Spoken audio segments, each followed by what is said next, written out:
IPL 2026 season eliminator మ్యాచ్లో Rajasthan Royals 47 పరుగుల తేడాతో సన్ రైజర్స్ హైదరాబాద్పై ఘన విజయం సాధించి క్వాలిఫైయర్ 2కు దూసుకెళ్లింది. ఈ మ్యాచ్లో టాస్ ఓడి మొదట బ్యాటింగ్ చేసిన రాజస్థాన్ నిర్ణీత 20 ఓవర్లలో 8 వికెట్ల నష్టానికి 243 పరుగుల భారీ స్కోర్ చేసింది. అనంతరం లక్ష్య ఛేదనలో సన్ రైజర్ హైదరాబాద్ 19.2 ఓవర్లలో 196 పరుగులకే ఆలౌట్ అయి టోర్నీ నుంచి నిష్క్రమించింది.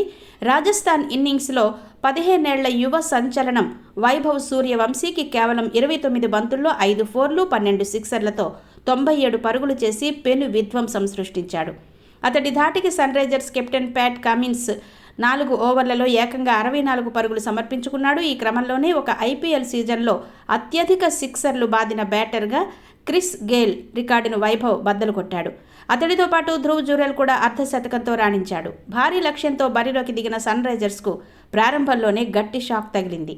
జోఫ్రా ఆర్చర్ వేసిన రెండో బంతికే అభిషేక్ శర్మ అవుట్ కాగా ఆ తర్వాత Ishan Kishan, Travis head Klaasen త్వరగానే పెవిలియన్ చేరడంతో హైదరాబాద్ కోలుకోలేకపోయింది.